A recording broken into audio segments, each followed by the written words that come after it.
नमस्कार विद्यार्थी मित्रांनो, आज 31 मे 2026 नुकताच राज्यसेवा पूर्व परीक्षेचा पेपर 1 आणि पेपर 2 पूर्ण झालेला आहे। हा पेपर 1 मधील जो जीएस चा भाग आहे त्या जीएस च्या भागामधील जनरल सायन्स सामान्य विज्ञान या प्रश्नांची संभाव्य उत्तर आपण आजच्या व्हिडिओच्या माध्यमातून पाहणार आहोत। आणि अगदी शेवटी सरासरी हा पेपर विद्यार्थ्यांना कसा गेला, मला आलेले फोन्स जे काही मेसेज आहेत त्याच्या अंदाजानुसार अभ्यास करणाऱ्या विद्यार्थ्यांना सुद्धा हा पेपर कसा गेलाय विज्ञानचा त्या संदर्भामध्ये आपण शेवटी बोलणार आहोत। तत्पूर्वी झालेला जो पेपर आहे त्या पेपर मधील प्रश्न आणि प्रश्नांची संभाव्य उत्तरं या व्हिडिओच्या माध्यमातून आपण पाहणार आहोत। आपण सेट डी घेतलेला आहे, तुमच्याकडे जो सेट असेल त्याच्यानुसार तुम्ही त्याची उत्तरं पडताळून पहा। सेट डी मध्ये 51 नंबरचा पहिला प्रश्न होता विज्ञानाचा, ते दिलं होतं जेव्हा न्यूक्लियॉनचे भ्रमण समांतर असते तेव्हा अणुकेंद्रकीय बलाचे वर्तन कसे असते। आता हे अणुकेंद्रकीय बल म्हणजे मित्रांनो न्यूक्लिअर फोर्स, हा कोण असतो नक्की? हा न्यूक्लिअर फोर्स म्हणजे अणुकेंद्रकीय बल म्हणजे काय, तर अणुकेंद्रकातील प्रोटॉन न्यूट्रॉनला एकत्र बाइंड करून ठेवणारे हे बल असतं, लक्षात घ्या। अणुकेंद्रातील प्रोटॉन पिन इंडिकेट करतात आणि न्यूट्रॉन एन इंडिकेट करतात। प्रोटॉन न्यूट्रॉन यांना एकत्रित ठेवणारे हे बल आहे, लक्षात ठेवायचं। या बलाला मित्रांनो म्हटलं जातं न्यूक्लिअर फोर्स का न्यूक्लिअर फोर्स म्हटलं जातं। आणि हे जे बल असतं ना हे नेहमी स्ट्रॉंग असतं जनरली, लक्षात घ्या। कारण कमीच जागेमध्ये एकतर अणू लहान आहे, त्याच्यातलं अणूचं केंद्रक अजूनच लहान झालं आणि कमी एरियामध्ये प्रोटॉन न्यूट्रॉनला एकत्र बाइंड करून ठेवायचं। सो तिथं काय असली पाहिजे, एनर्जी हायर असली पाहिजे, स्ट्रॉंग असलं पाहिजे। पण आता हे स्ट्रॉंगचं वीक कधी होऊ शकतं, तर बघा डिपेंड ऑन त्याचा जो काही स्पिन आहे तो कसा आहे, समांतर आहे का कसा आहे। ओके, जर त्याचा स्पिन हा पॅरलल असेल तर लक्षात ठेवायचं ते स्ट्रॉंग असतं, लक्षात ठेवा, म्हणजे जास्त स्ट्रॉंग असतं, लक्षात घ्या। आणि जर त्याचा स्पिन हा अँटी पॅरलल असेल तर ते वीक असतं, लक्षात ठेवायचं। ओके, सो आता प्रश्नामध्ये कोणता स्पिन दिलेला आहे, तर पॅरलल स्पिन दिलेला आहे। So the force is stronger म्हणजे ऑप्शन नंबर 1 बल अधिक मजबूत असणार आहे, हे लक्षात ठेवा। एकदम क्लिअर झालं? यस। पुढचा प्रश्न बघा, विद्युत क्षेत्राच्या समतुल्य पृष्ठभागावरती कोणत्याही बिंदूवरती त्याला विद्युत प्रभावित करण्यासाठी विद्युत क्षेत्राची दिशा काय असावी। आता हा जो प्रश्न आहे माझ्या मतानुसार हा प्रश्न हॅश होणार आहे, कारण इथं जे काही चार्जेस आहेत हा चार्ज कुठलाही मेन्शन केलेला नाहीये। कारण जर चार्जेसवर डिपेंड असतं की त्याची डायरेक्शन काय असणार आहे। जर चार्ज पॉझिटिव्ह असेल मित्रांनो, चार्ज जर त्याचा पॉझिटिव्ह असेल तर ते आउटवर्ड असते, म्हणजे केंद्रकापासून दूर अशा स्वरूपात असते, लक्षात ठेवा, त्याला म्हणतात रेडियल आउटवर्ड। आणि जर चार्ज निगेटिव्ह असेल, लक्षात ठेवायचं, जर त्याचा चार्ज निगेटिव्ह असेल तर ते इनवर्ड असतं, केंद्रकाच्या दिशेने त्याची काय असते, दिशा असते, लक्षात ठेवायचं। पण प्रश्नामध्ये कुठेही तसं मेन्शन केलं नाही। ते पॉझिटिव्ह चार्ज असेल तर बाह्य केंद्रीय असेल, निगेटिव्ह चार्ज असेल तर ते अंतरकेंद्रीय असणार आहे। म्हणजे याचं एक तर उत्तर 1/4 असं दिलं जाईल किंवा तो प्रश्न हॅश केला जाईल दोनपैकी एक। ओके, 1/4 असं उत्तर द्यायची शक्यता जास्त असेल, आणि नाहीच काय तर मग त्याला हॅश केलं जाईल। पुढचा प्रश्न, जर माध्यमाचा अपवर्तनांक दुहेरी अंतर्वक्र किंवा दुहेरी बहिर्वक्र भिंगाच्या अपवर्तनापेक्षा जास्त असेल, अपवर्तनांकापेक्षा जास्त असेल तर भिंगाची नाभीय लांबी किती असते। मग कुठलं भिंग आहे हे दिलेलं आहे, दुहेरी अंतर्वक्र, ज्याला आपण बाय कॉन्केव्ह असं म्हणतो, अशा स्वरूपात।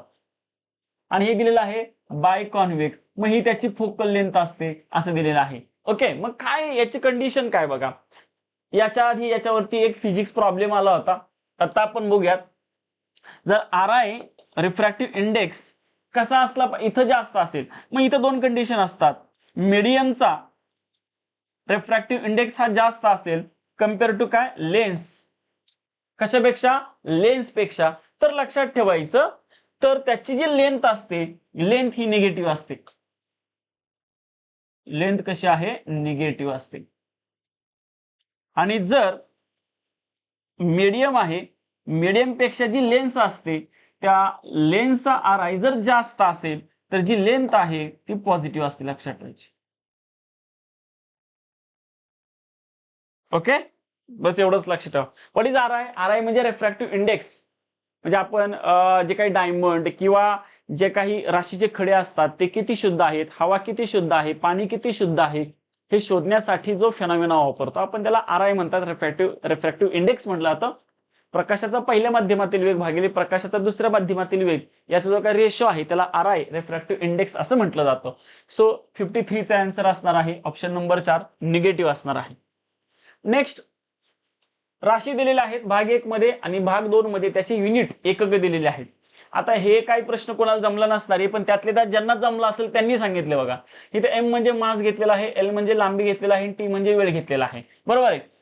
जनरली इथला प्लँक कॉन्स्टंट जो आहे तो काहींना माहिती असेल आणि ते प्लँक कॉन्स्टंट जर बघितलं तर त्याचं मास, त्याची लेंथ मात्र स्क्वेअरच्या पटीमध्ये असते. म्हणजे मास बघितलं तर एम घेणार, लेंथ आहे असेल तर स्क्वेअर असतो भागिले टी असतो, लक्षात घ्या. मग हात जर तुम्हाला इंडिकेट करायचा असेल तर एम एल स्क्वेअर भागिले टी आहे, त्याला वर घ्यायचा असेल तर टी चा -1 होतो. म्हणजे तुम्ही याचं जर उत्तर पाहिलं प्लँक कॉन्स्टंटचं तर याला फक्त एकच मॅच होतं. मग सी ला ए मॅच होतोय, म्हणजे एक मॅच होतोय. मग सी ला एक असणारा बघा, इथं सी ला 3 आहे, 3 आहे, सी ला एक असणारा ऑप्शन नंबर फक्त 3 आहे. याच्यावरून आपण याचं उत्तर काढू शकतो. टेन्शन घेऊ नका, ऑलमोस्ट हा प्रश्न कोणाला जमलेला नसणार आहे. हा सुद्धा याच्या आधीचा सुद्धा प्रश्न आता काहींचं चुकून बरोबर आलं असेल तर वेल अँड गुड म्हणू आपण. पुढे, प्रति युनिट वेळेत पृष्ठभागातून जाणाऱ्या वाहणाऱ्या निव्वळ विद्युत भाराला काय म्हणतात? मित्रांनो इथं देतानीच काय दिले माहितीये का? ही जी विद्युत धारा आहे त्याची डेफिनेशन दिलेली आहे. विद्युत धारा म्हणजे काय? एखाद्या वाहकातून वाहणारा विद्युत प्रभार, विद्युत प्रभार आणि त्यासाठी लागणारा कालावधी म्हणजे कालावधी, टाइम म्हणू आपण त्याला, लक्षात ठेवा. म्हणजे I इज इक्वल टू काय असते मित्रांनो, Q अपॉन टी, हा त्याचा काय आहे फॉर्म्युला आहे, लक्षात घ्या. आणि हा विद्युत प्रभार म्हणजेच विद्युत भार असतो, लक्षात घ्या. मग विद्युत भाराला काय म्हणतात? विद्युत प्रभार म्हणतात. इलेक्ट्रिकल चार्ज असं म्हटलं जातं, इलेक्ट्रिकल करंट असं म्हटलं जातं, लक्षात ठेवायचं. सो ऑप्शन नंबर 1 हा प्रश्न सोपा होता. इलेक्ट्रिसिटीची डेफिनेशन इथे विचारली होती. पुढे, थर्मोडायनामिक्सच्या नियम 2 नुसार हीट इंजिनची कार्यक्षमता किती असते? आता सेकंड लॉ ऑफ थर्मोडायनामिक,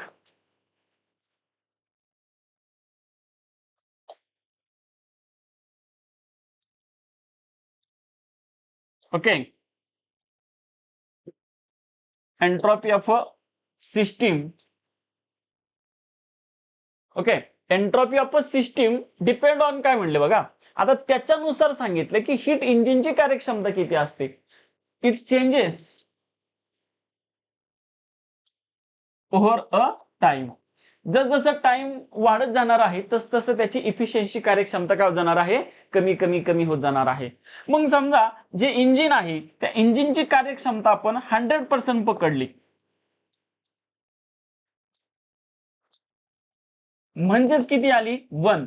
आणि जसं टाइम वाढत जाणार आहे, कारण नियमानुसार म्हटले हीट इंजिनची कार्यक्षमता काय होत जाणार आहे, लेस दॅन 100 होत जाणार आहे, 100 पेक्षा कमी. याचा अर्थ लेस दॅन ती काय होत जाणार आहे 1, म्हणजे एकापेक्षा कमी. सो ऑप्शन नंबर 4 हे या प्रश्नाचं काय आलं, उत्तर झालं, लक्षात ठेवा.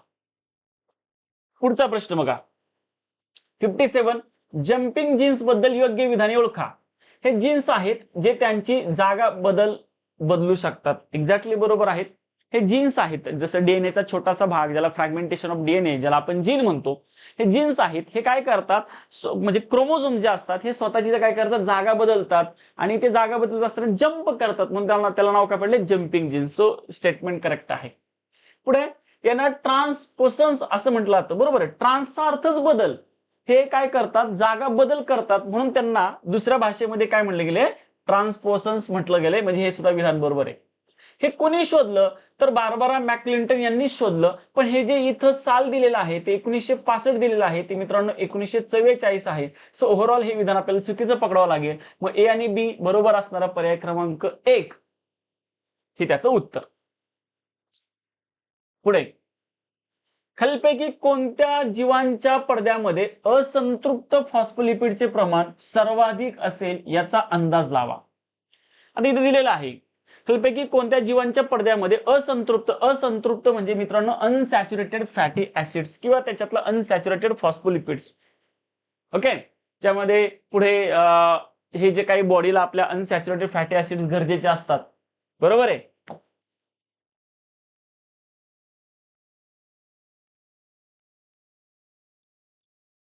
त्याच्यामध्ये आपण याच्या आधी पण आयोगाने विचारला होता, एचडीएल विचारला होता, एलडीएल विचारला होता. हा एचडीएल म्हणजे हाय डेन्सिटी लिपोप्रोटीनचा जो भाग असतो तो आपल्या बॉडीच्या ग्रोथसाठी किंवा बॉडीच्या वर्किंगसाठी खूप गरजेचा असतो, ज्याला आपण चांगलं कोलेस्ट्रॉल म्हणतो. याला आपण जनरली बॅड किंवा दुसरा सॅच्युरेटेड फॅटी ऍसिड्स असतो त्याला आपण बॅड कोलेस्ट्रॉल म्हणतो, लक्षात ठेवायचं. मग हा जो एचडीएल आहे याच्या अंतर्गत येतो ओमेगा 3, 6, 9 वगैरे येतात, लक्षात ठेवा. मग हे जर पाहिलं तर हे जनरली याचा सोर्स जर पाहिलं तर फिशेस असतात. मग दिलेल्या पैकी बघा, वाळवंटातील साप नाही, मानव पण नाही, ध्रुवीय अस्वल पण नाही जनरली. मग इथं फिशेस आहेत. अंटार्क्टिक फिश हे जनरली, या अंटार्क्टिक फिश मध्ये जर तुम्ही पाहिलं तर अनसॅच्युरेटेड फॉस्फोलिपिडचं प्रमाण जर पाहिलं तर 70 ते 90% त्याच्यामध्ये काय असतं, फॉस्फोलिपिडचं प्रमाण आहे, हे लक्षात घ्या. सो या प्रश्नाचं उत्तर काय आलं, ऑप्शन नंबर 1. 59. असे अंगक निवडा ज्यामध्ये स्वतःचा डीएनए आणि 70S रायबोझोम्स असतात परंतु ते युकॅरियोटिक सेल्स मध्ये असतं, लक्षात घ्या. मग कायम लक्षात ठेवा, स्वतःचा डीएनए असणारा जो भाग आहे हे दोनच आहेत, एक आहेत माइटोकॉन्ड्रिया आणि क्लोरोप्लास्ट, म्हणजे हरितद्रव्य आपण म्हणूयात. यांच्यामध्ये स्वतःचा काय असतो, डीएनए असतो, लक्षात ठेवायचं. Okay, yes. सो स्वतःचा डीएनए असणारा इथं जो भाग दिलाय तो माइटोकॉन्ड्रिया झाला, तंतुकणिकेचा भाग झाला. आणि याच माइटोकॉन्ड्रियाच्या डीएनए वरनी असं म्हणतो ना, जगामध्ये आपण असं म्हणतो की वंश हे मुलामुळे वाढतं, तर चुकीचं आहे. ते वंश हे सायन्स असं सांगतं की मुलाकडून नसून ते मुलीकडून जातं, कारण जगामध्ये जी उत्पत्ती झाली ती आफ्रिका खंडातल्या एका महिलेपासून असं म्हटलं तर तिथून उत्पत्ती झाली. तिच्यामध्ये जो काही जीन होता तो, हा माइटोकॉन्ड्रियाचा जो जीन असतो तो कधी चेंज होत नाही, लक्षात ठेवा. तो कंटिन्युअस सगळ्यांमध्ये सारखाच राहत असतो, आपले वंश तसेच येत असतात. ओके, सो माइटोकॉन्ड्रिया लक्षात ठेवा. आता डिटेल सांगत नाही तो पुढे. अपोमिक्सिन हे एक प्रकारचे पुनरुत्पादन आहे ज्यामुळे टिंबटिंबचा विकास होतो. आता अपोमिक्सिस हे it's type of production reproduction म्हणले that result in development of an new organism without fusion of a gamete. म्हणजे तुम्हाला पार्थिनोजेनेसिस नावाची एक प्रोसेस माहिती असेल, म्हणजे मेल फिमेल गॅमेट्स एकत्र येतात आणि नंतर स्वतःसारखा जीव तयार होतो, त्याला आपण रिप्रोडक्शन म्हणतो. पण काही सजीव असे आहेत ज्यांच्यामध्ये मेल फिमेल गॅमेट एकत्र न येता, म्हणजे फर्टिलायझेशनची प्रोसेस न घडता स्वतःसारखा जीव तयार होतो. जशी कामकरी मधमाशा असेल, ढेकून असेल, लक्षात घ्या, यांच्यामध्ये फर्टिलायझेशनच्या शिवाय स्वतःसारखा जीव तयार होतो, त्याला पार्थिनोजेनेसिस असं म्हटलं जातं, लक्षात ठेवायचं.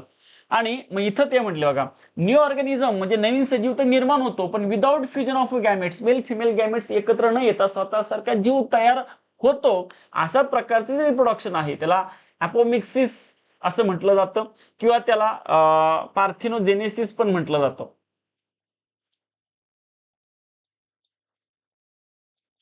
जनरली हा शब्द जास्त वापरामध्ये येतो, हा शब्द कमी याच्यामध्ये येतो, लक्षात ठेवायचं. हा याच्यातलाच एक भाग आहे. पुढे 61 बघा, खालपैकी कोणते नैसर्गिक वनस्पती संप्रेरक नाही म्हटले बघा. आणि हा प्रश्न व्यवस्थित वाचला की सगळ्यांचं बरोबर येणार आहे. ऑक्झिन वनस्पतीचं ग्रोथ हार्मोन आहे. इथिलीन वनस्पतीमध्ये फळं पिकवणारं संप्रेरक आहे, त्याला फ्रूट रायपनिंग हार्मोन म्हणतात. ऍब्सिसिक ऍसिड ऍब्सेशन, वनस्पती म्हातारी होते, पानं गळतात, कळतंय, अशी कंडिशन याच्यामुळे येते. सो मिथाइलिन हे हा जो भाग आहे ते वनस्पतीमधलं नैसर्गिक संप्रेरक नाही. हा हे एक रसायन आहे, लक्षात घ्या, केमिकल आहे. ओके, हा हार्मोन नाहीये, जो प्लांट हार्मोन नाही, लक्षात ठेवायचं.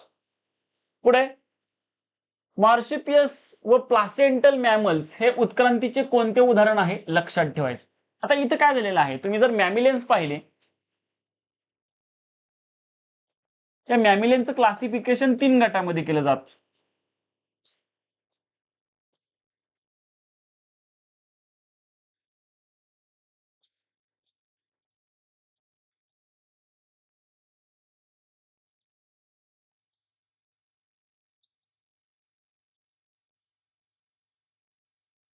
हा मेटाथेरिया गट जो आहे ना, ह्याला ती पिशवी असते मार्शिपियस.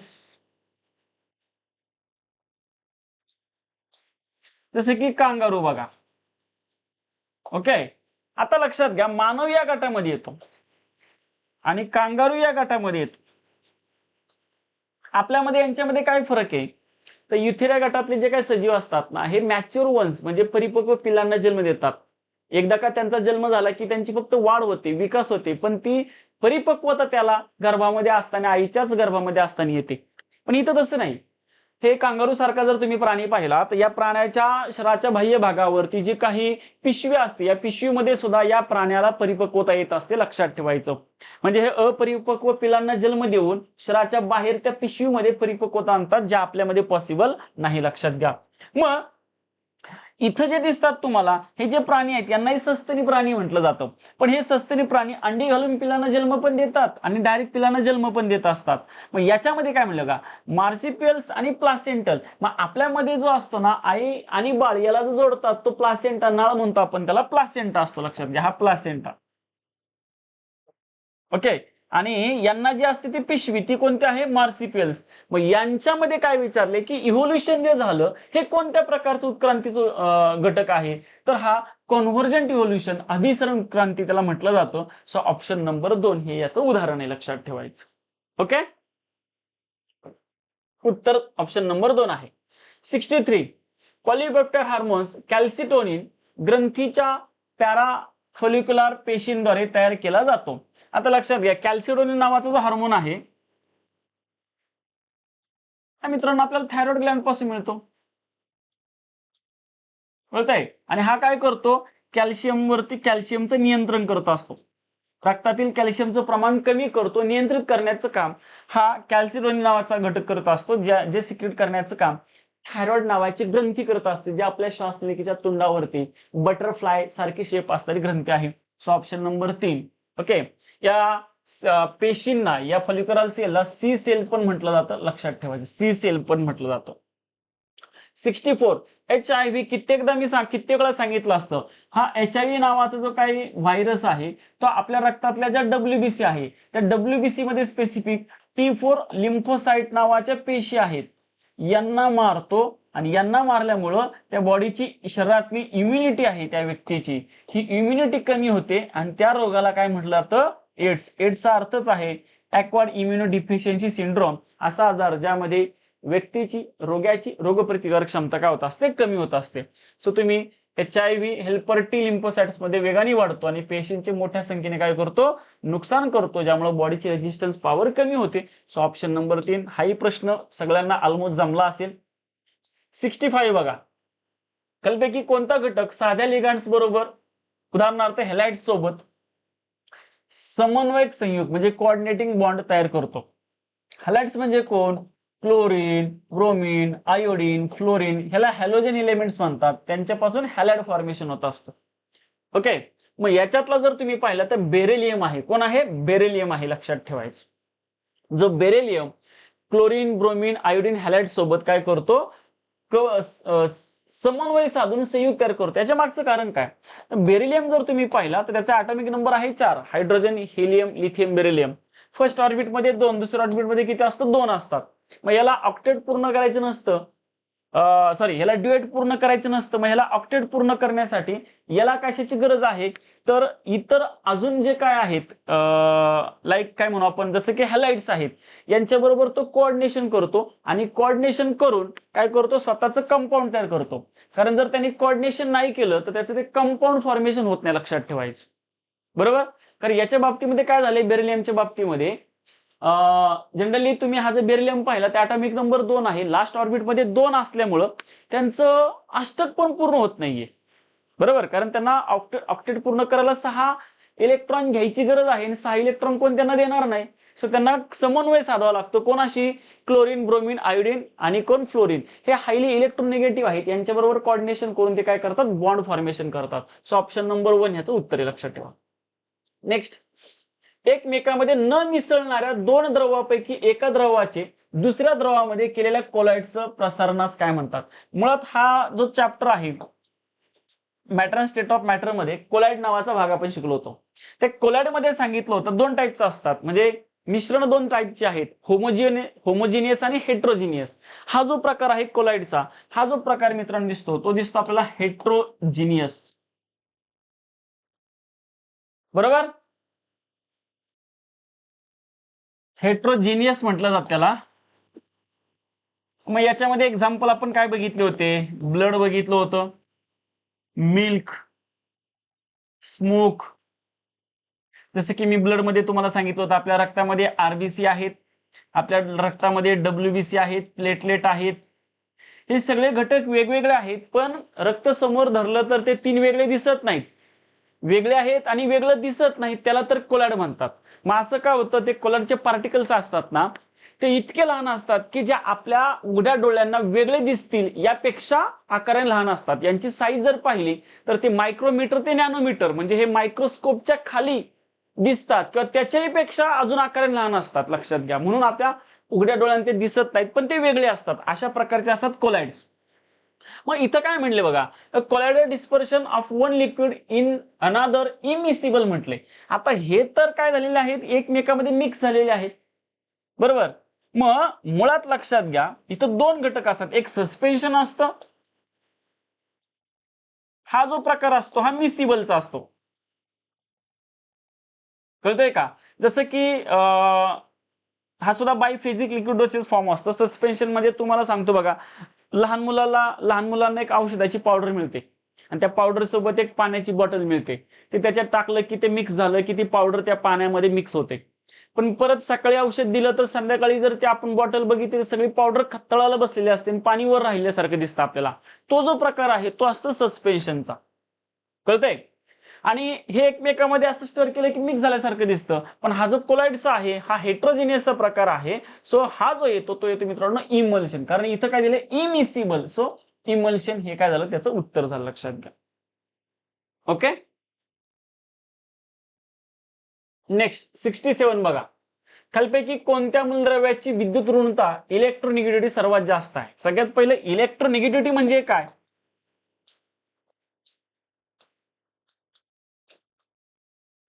एखादं एलिमेंट असतं जे इलेक्ट्रॉनला शेअर करण्याची त्याची कॅपॅसिटी असते, स्वतःकडे ओढण्याची जी काही क्षमता असते त्याला म्हणतात इलेक्ट्रोनिगेटिव्हिटी. इलेक्ट्रो म्हणजे इलेक्ट्रॉन, निगेटिव्हिटी म्हणजे निगेटिव्ह चार्ज, इलेक्ट्रॉनवरती निगेटिव्ह चार्ज असतो. मग एखादा एलिमेंट स्वतःकडे इलेक्ट्रॉन जास्त खेचून घेत असेल, याचा अर्थ तो स्वतःकडे इलेक्ट्रॉन काय करतोय, जास्त ओढतोय, म्हणजे निगेटिव्ह चार्ज जास्त घेतोय, ती त्याची कॅपॅसिटी.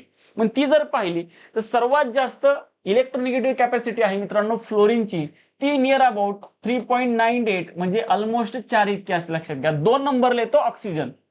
फ्लोरीनच्या नंतर येतो कोणी मित्रांनो, ऑक्सिजन, लक्षात ठेवायचं. ओके, फ्लोरीन हे हायर इलेक्ट्रोनिगेटिव्ह एलिमेंट्स आहे, लक्षात घ्या. आणि सर्वात जास्त क्रियाशील अधातू पण आहे. त्याचं अजून दुसरे एक वैशिष्ट्य आहे, फ्लोरीन सर्वाधिक क्रियाशील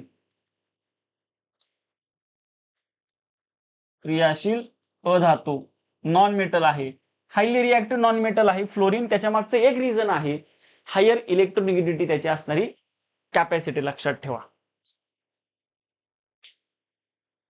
68 बघा, क्लोरो एम्फिनिओकॉल. आता हे बघा, हे देताना इंग्लिश मध्ये म्हणजे तुम्हाला लवकर समजेल. क्लोरॅम्फिनिकॉल इज अ डॅश डॅश. आता हे जर पाहिलं तर तुमच्या लगेच लक्षात येईल की ते अँटीबायोटिक आहे. जसं घशासाठी एरिथ्रोमायसिन नावाचं अँटीबायोटिक वापरतो आपण, एझिथ्रोमायसिन अँटीबायोटिक वापरतो, बरोबर. हे अँटीबायोटिक आहे.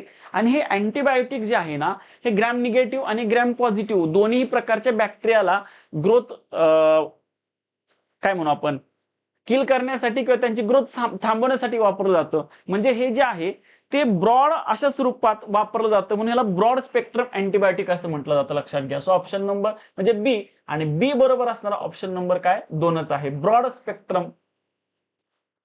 ब्रॉड का, तर ते ग्रॅम पॉझिटिव्ह आणि ग्रॅम निगेटिव्ह बॅक्टेरिया आहे, यांना मारण्यासाठी ते काय केलं जातं, वापरलं जातं, लक्षात ठेवायचं. नेक्स्ट क्वेश्चन बघा, 69 नंबरचा. दिलेल्या पर्यायापैकी खनिज आम्ले कोणती? बऱ्याचदा मी सांगितलं बघा, आपल्या पुस्तकात सुद्धा दिलेलं आहे मिनरल्स ऍसिड्स. असे ऍसिड्स ज्यांचा सोर्स मिनरल्स आहेत, लक्षात घ्या. ओके, असे ऍसिड्स म्हणूयात आपण खनिजांपासून मिळणारे, खनिजांपासून मिळणारी किंवा मिळणारी आम्ल त्यांना म्हणतात मिनरल ऍसिड्स, लक्षात ठेवायचं. बरोबर.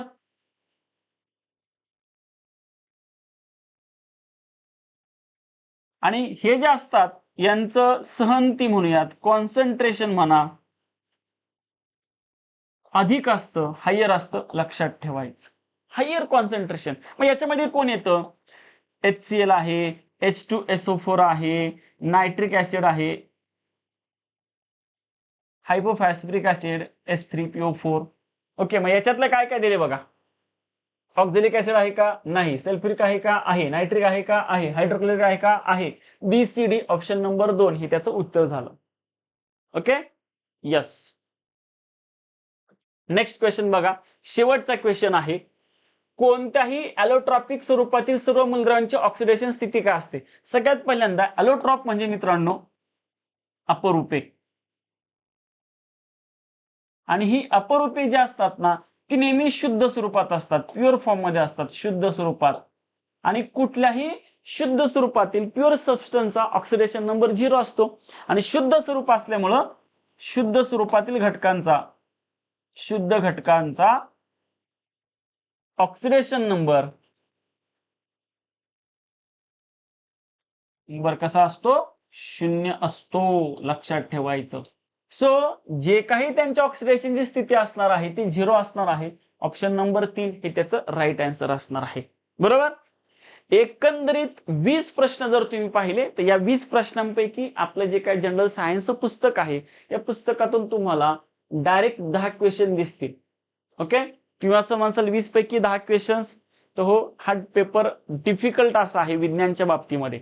ओके, आणि साधारणतः तुम्ही, मला असं वाटतं या 20 क्वेश्चन पैकी तुमचा अटेम्प्ट सायन्सचा मित्रांनो 14 ते 15च्या घरातच असला पाहिजे, त्याच्यापेक्षा जास्त नसावा. कारण 4-5 प्रश्न असेच आहेत जे तुम्ही तुमच्या उभ्या आयुष्यामध्ये पहिल्यांदाच ऐकलेले असतील, लक्षात ठेवायचं. बरोबर आहे. आणि 14 ते 15 अटेम्प्ट करून त्यापैकी तुम्हाला साधारणतः 11 ते 12च्या आसपास तुमचे क्वेश्चन्स बरोबर येणं अपेक्षित आहे. तर तुम्ही असाल सर तुमच्या पुस्तकात धान एवढे का? काही लॉजिकली क्वेश्चन्स पण त्याच्यामध्ये आहेत, लक्षात घ्या, जे तुम्हाला लॉजिकच्या माध्यमातून सॉल्व्ह करायचे होते, लक्षात घ्या. बरोबर. जसं की हा बघा, ॲलोट्रॉप्सी हे प्युअर फॉर्म मध्ये असतात आणि प्युअर फॉर्मचा ऑक्सिडेशन नंबर हा 0 असतो, हे ऑलरेडी आपल्या पुस्तकात मेन्शन केलेलं आहे. शुद्ध स्वरूपातील घटकाचा ऑक्सिडेशन नंबर 0 असतो, लक्षात घ्या. ऑक्सिडेशन नंबर वरती याआधी सुद्धा राज्य सेवेला आयोगाने क्वेश्चन विचारलेला आहे, लक्षात घ्या. ओके, त्यानंतर हा जो दिसते तुम्हाला हा सुद्धा आपल्या पुस्तकामध्ये दिलेला आहे. जे काही ऍसिड बेसचं क्लासिफिकेशन आहे त्या क्लासिफिकेशन मध्ये दिलेलं आहे. मिनरल्स ऍसिड म्हणजे काय, त्याचे एक्झाम्पल काय, तीच इथं दिलेली आहेत, लक्षात घ्या. म्हणजे हा सोपा होता, हा काय अवघड नव्हता तसा. आता हा जो जे साधारणतः फार्मास्युटिकल बॅकग्राऊंड आहे, ज्यांचं फार्मसी झालेलं आहे किंवा मेडिसिन किंवा डॉक्टर झालेला आहेत, अशा यांना हा प्रश्न जमला असेल, बाकीच्यांना हा प्रश्न सरासरी जमणार नाही, लक्षात घ्या. त्यानंतर इलेक्ट्रोनिगेटिव्हिटी हे जमलंच पाहिजे, हे बऱ्याच वेळा आलेलं असतं. हायर कोणाचे आहे तर फ्लोरिनचे आहे, लक्षात घ्या. एकमेकात न मिसळणारा हा सुद्धा क्वेश्चन जो आहे तो आपण क्लासमध्ये घेतलेला आहे. सस्पेन्शन काय असतात, इमल्शन काय असतं. त्यानंतर हा जो प्रश्न आहे तो सरासरी विद्यार्थ्यांना जमणार नाही, ज्यांचं केमिस्ट्री झालेलं आहे, बीएससी केमिस्ट्री वगैरे, ते थोडंसं लॉजिक लावून कोऑर्डिनेशन. पण तुम्हाला कोऑर्डिनेशन जो बॉन्ड आहे तो आपण रेग्युलर लेक्चरला घेतलेला आहे, जसं आयोनिक बॉन्ड, कोऑर्डिनेट बॉन्ड, बरोबर की नाही. नंतर कोव्हॅलेंट बॉन्ड आहे, हायड्रोजन बॉन्ड आहे, वंडरवॉल फोर्स आपण घेतला होता, लक्षात घ्या. हा सगळ्यांना जमणार आहे. HIV च्या संदर्भातला क्वेश्चन सगळ्यांना, म्हणजे ज्यांनी अभ्यास केलाय त्यांना, बाकीच्यांना ते काही इथलं ऑप्शन क्लिक करतील. हा सुद्धा बघा, कॅल्सिटोनिन जो आहे तो थायरॉइड नावाच्या ग्रंथीपासून सिक्रेट होतो, हे ऑलरेडी पुस्तकात मेन्शन आहेच आहे. आता हे मार्सिपियस आणि प्लासेंटल मॅमल जे आहेत ते आपण कव्हर केलेले आहेत, पण त्याच्यामध्ये आयोगाने विचारताना एकदम डिटेल विचारले की त्यांच्यामध्ये इव्होल्युशन जे झालं ते कोणत्या प्रकारचं झालं, त्याच्यामुळे हे कुठल्याच पुस्तकात कव्हर नसणार आहे, लक्षात घ्या. ओके, आता अपडेटेड पुस्तक येतील त्याच्यात ते कव्हर केलेलं असेल, पण आताच्या स्थितीला आज जर तुम्ही पेपर पाहिला आणि मार्केटमधली जर पुस्तकं पाहिली तर मी ठामपणे सांगेल तुम्हाला 20 पैकी आपल्या पुस्तकात जेवढे प्रश्न कव्हर झाले तेवढे कोणत्याच पुस्तकात नसणार. हे तुम्ही आज तपासून बघा, बरोबर आहे. हा सगळ्यांच्याच असणार आहे, हे सगळं हा सोपाच होता एकदम क्वेश्चन, लक्षात घ्या. हा सुद्धा बघा, आता इथं काय झालेलं आहे, हा जो एक वेगळा कन्सेप्ट आहे, जसं की तुम्हाला पार्थेनोजेनेसिस टाइप्स ऑफ रिप्रोडक्शन मध्ये मी शिकवलं होतं, असेक्सुअल रिप्रोडक्शन. त्याच्यामध्ये ढेकून असेल, कामकरी मधमाशी असेल, हॅप्लॉइड डिप्लॉइड नावाचा प्रकार, तो जो आहे तो इथं अप्रत्यक्ष विचारला होता. पण त्यांचं उदाहरण न देता इथं किंवा त्याला पार्थेनोजेनेसिस न म्हणता ऑब्लिक करून ॲपोमिक्सिस असं त्याला म्हटलं गेलं. त्याच्यामुळे थोडंसं काही न समजायला वेळ लागला असेल. हा ऑलमोस्ट माहिती असतो सगळ्यांना, मायटोकॉन्ड्रिया. त्यानंतर हा जो आहे हा सुद्धा स्पेसिफिक माहित नसणार आहे. जम्पिंग जीन्स नावातच थोडंसं लॉजिक आहे की त्यामध्ये जीन्सची जागा बदल होतो म्हणून नाव पडले जम्पिंग जीन्स. थर्मोडायनामिक्सचा जो नियम आहे, आता हा नियम माहिती असतो पण त्याच्यानुसार त्याची कार्यक्षमता कशी असते हे माहित नसणार आहे. ओके, ही इलेक्ट्रिसिटीची डेफिनेशन विचारली होती, ती आपल्याला जमलीच पाहिजे, सोपीच होती ती. हा सुद्धा हा जो क्वेश्चन आहे, ज्यांना प्लँक कॉन्स्टंटचे युनिट माहिती असेल त्यांना जमला असेल, बाकी न जमणारीच होते, लक्षात ठेवा तिथं. त्यानंतर हा जो क्वेश्चन आहे, या क्वेश्चनच्या संदर्भात पूर्वी आयोगाने हा जो फॉर्म्युला आहे त्या फॉर्म्युल्यावरती राज्यसेवेला फिजिक्स प्रॉब्लेम विचारलाय. इथं प्रॉब्लेम न विचारता त्याचं नाभी अंतर म्हणजे फोकल लेंथ विचारलेली आहे. ती लेंथ कशी असते असं फक्त विचारले, निगेटिव्ह असते पॉझिटिव्ह असते असं विचारलं होतं. देन हा जो क्वेश्चन आहे, एक तर तुम्ही सांगितलं हॅश होईल ना, त्याचं उत्तर 1 किंवा 4 अशा स्वरूपात असेल, कारण इथं देताना चार्ज दिलेला आहे, चार्ज पॉझिटिव्ह आहे का निगेटिव्ह आहे त्याच्यानुसार तो इनवर्ड किंवा आउटवर्ड अशा स्वरूपाचा असणार आहे. आणि हा पहिला जो क्वेश्चन होता एकंदरीत आपल्या विज्ञानाचा, बरोबर, आणि तो सुद्धा इथं पॅरलल असेल आणि अँटी पॅरलल असेल तर कशा स्वरूपाचा असेल म्हणून एकंदरीत सांगितलं. 20 पैकी तुम्ही 14 ते 15 प्रश्न अटेम्प्ट करणं होतं, त्यापैकी तुम्हाला 11 ते 12 क्वेश्चन जर येत असेल तर विज्ञानासाठी टॉपचा स्कोर आहे, लक्षात ठेवा. ओके, पेपरच्या बाहेर कुणी काही बोलेल, पेपरची स्थिती वेगळी असते आणि हे तुम्ही चांगला अनुभवले, लक्षात घ्या, बरोबर. त्यानंतर बाहेर आल्यानंतर पेपर सोपा होता, बाहेरचे शिक्षक म्हणतील असा होता आणि तसा होता, अजिबात त्या भ्रमात राहू नका. स्पेसिफिकली विज्ञानचा पेपर मी असे म्हणेल 60% पेपर अवघड होता, 40% पेपर सोपा होता. ठीक आहे, सो थांबूयात आपण. तुम्हाला जर काही डाऊट असेल मी सांगितलेल्या प्रश्नाच्या उत्तराच्या संदर्भात तर निश्चितच तुम्ही या नंबरवरती मला व्हॉट्सअप करा किंवा संपर्क करा. तशा संदर्भात आपण त्याच्यात आता माझ्याकडे जे काय अथॉराइज सोर्सेस आहेत त्या सोर्सेसनुसार मी पडताळणी केली आणि जे काय उत्तर आहे त्या उत्तरामध्ये मला असं नाही वाटत की काही चेंजेस होतील, कारण तशा स्वरूपातला किचकट असा क्वेश्चन आलेला नाही की याचं उत्तर हे असेल का हेच असेल, द्विधा मनस्थिती असं कुठल्या प्रश्नात दिसत नाही. फक्त जो एक प्रश्न आहे त्याच्यामध्ये ऑप्शन 1 का ऑप्शन 4 तर दोन्ही पण देतील असं मला वाटते. ओके, सो थांबू आपण. थँक्यू सो मच, भेटूया असंच वेगवेगळ्या व्हिडिओच्या माध्यमातून. धन्यवाद.